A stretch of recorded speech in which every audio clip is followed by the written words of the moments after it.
हमारे ज्योतिबा फूले ने कहा था, हमारे राष्ट्रपिता ज्योतिबा फूले ने कहा था कि जिस दिन आपके घर में आपकी महिला शिक्षित हो गई, उसको पूरी जानकारी हो गई बौद्ध धर्म के बारे में, उसके पूर्वजों के बारे में, उसके अपनों के अत्याचार के बारे में, तब समझ लेना कि आपका उन्नति हो रहा। अन्यथा आप ये सोचें कि मैं बिना महिला की सपोर्ट के मैं आकाश चूमने चला जाऊंगा, तो इट्स इम्पॉसिबल।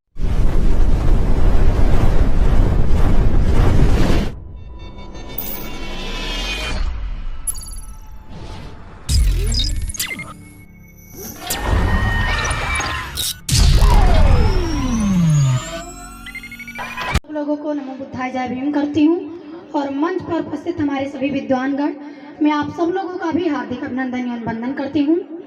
आज मैं बात करना चाहूँगी सम्राट अशोक जी के विषय में कि आखिर इन्हें महान क्यों कहा गया, इन्हें महान क्यों कहा गया, इन्हें चक्रवर्ती सम्राट अशोक क्यों कहा गया। ऐसे महान होना ऐसे सिंपल सी बात नहीं होती है कि किसी को भी ऐसे महान कह दिया जाए। कुछ तो बात रहा होगा ना जो इन्हें महान कहा गया है। उसका कारण ये था कि इनके पास बहुत कुछ था, लेकिन वो सब त्याग कर इन्होंने बौद्ध धर्म को ग्रहण किया, इसलिए इन्हें महान माना गया और चक्रवर्ती सम्राट अशोक माना गया। ऐसे ही किसी को भी महान का दर्जा देना इतना इम्पॉसिबल नहीं है। इन्होंने बौद्ध धर्म को स्वीकार किया, तब जाके इन्हें महान चक्रवर्ती सम्राट अशोक कहा गया। और बुद्ध ने महल छोड़ा किसकी तलाश में? बुद्ध ने महल छोड़ा शांति की तलाश में, और सम्राट अशोक जी ने भी अपना राजपाट छोड़ा किसकी तलाश में? शांति की तलाश में। लेकिन आज के समय में क्या होता है? आज के समय में तो लोग शांति छोड़ रहे हैं महल की तलाश में और राजपाट की तलाश में।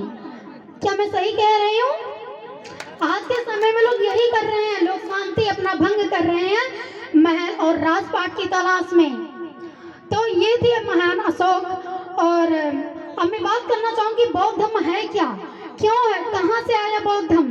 बौद्ध धर्म दुनिया का अगर देखा जाए तो सबसे हार्ड धर्म है, नहीं अगर देखा जाए तो सबसे ज़्यादा इजी धर्म है। ये दुनिया और विश्व का सबसे इजी धर्म माना गया है और सम्राट अशोक जी ने इसको स्वीकार किया क्योंकि उनको शांति की तलाश थी, इसलिए इन्होंने बौद्ध धर्म को स्वीकार किया।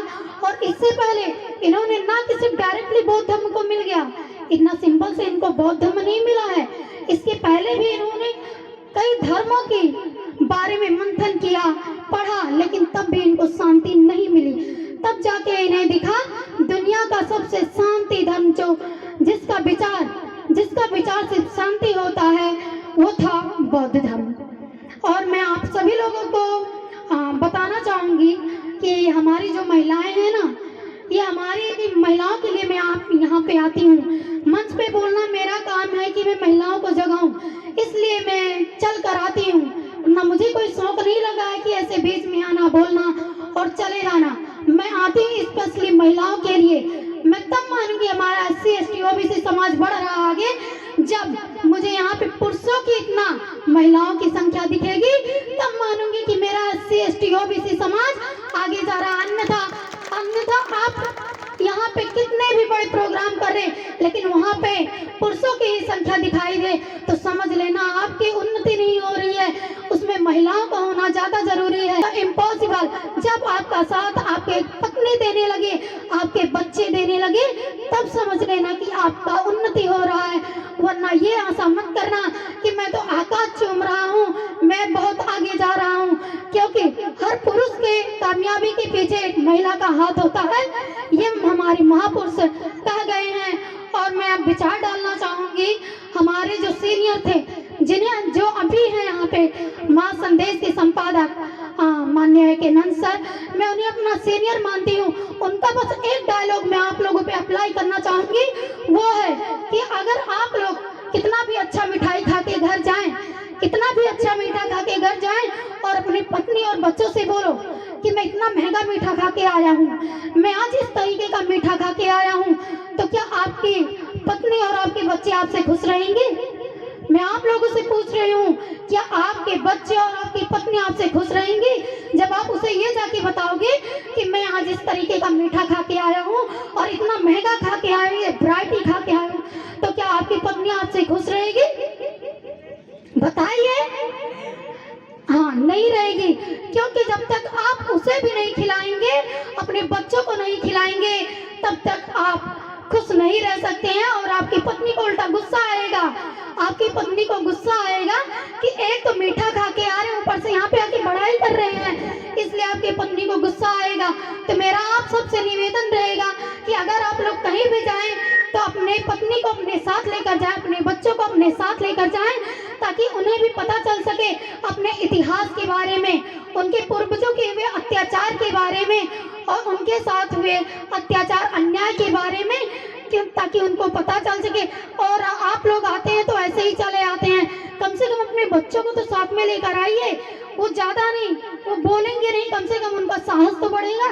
लेकिन हमारा ST OBC समाज एक ऐसा समाज है कि इसको बस अकेले चलने की पड़ी रहती है, साथ नहीं।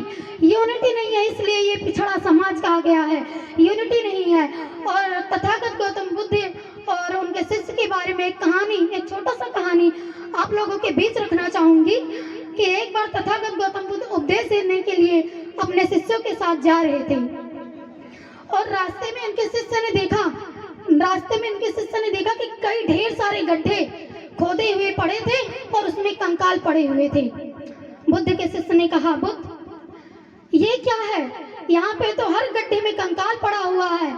बुद्ध ने कहा, दरअसल बात ये थी कि इन सबको प्यास लगी हुई थी, इन सबको प्यास लगी हुई थी और इन सब ने अपने अपने लिए कुआं खोदना शुरू कर दिया।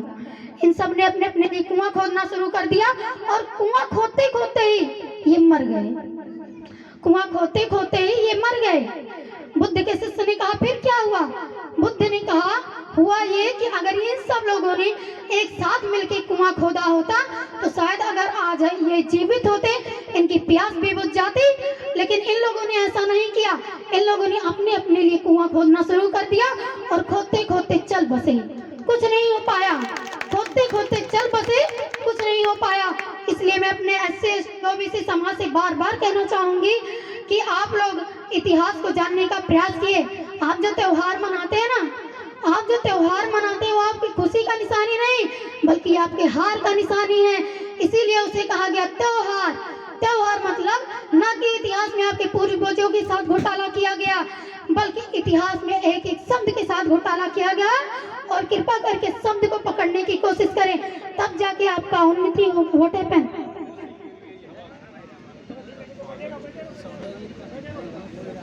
आप लोग बैठ जाइए, तब जाके आपका उन्नति होगा, अन्यथा आपका उन्नति नहीं होगा। और जो त्योहार है कृपा करके उसको जानने का प्रयास करें। हर एक त्योहार के पीछे कोई ना कोई राज छिपा हुआ है जो कि आपके DNA से मैच होता है, आपके DNA से मैच होता है। लेकिन आपको ये बात पता ही नहीं है, आपको ये बात पता ही नहीं है। और ये बात हमारे महापुरुषों ने कह कर गए हैं, ये बात हमारे महापुरुष कह के गए हैं कि आप लोग इतिहास को जानने का प्रयास करें। इतिहास न कि सिर्फ आपको आगे ले जाएगा, बल्कि वो आपके साथ हुए एक्सीडेंट, जो आपके साथ एक्सीडेंट होने वाला रहेगा ना, उसका प्रतीक है। History like a mirror, history like a mirror. वो आपको हमेशा सूचना देने की कोशिश करेगा कि आपके साथ क्या खतरा होने वाला है। आगे पीछे आपको हमेशा संभाले रहेगा। और यही मैं आप लोगों से कहना चाहती थी और इसीलिए मैं यहाँ पर आई थी। और हमारी महिलाओं से निवेदन रहेगा कि आप लोग बौद्ध धर्म को जानने का प्रयास करें, ज़्यादा से ज़्यादा समझने का प्रयास करें। और इसी के साथ मैं सुजाता बौद्ध आप सब लोगों को पुनः हार्दिक अभिनंदन एवं वंदन करती हूँ चक्रवर्ती सम्राट अशोक जी के जन्म दिवस पर। और फिर मिलूंगी कभी अगर मौका मिला। यहाँ का प्रोग्राम मुझे बहुत ही ज़्यादा अच्छा लगा और बहुत ही ज़्यादा खुश हूँ मैं। फिर मिलूंगी कभी और। नमो बुद्धाय, जय भीम, जय Bharat. Thank you very much.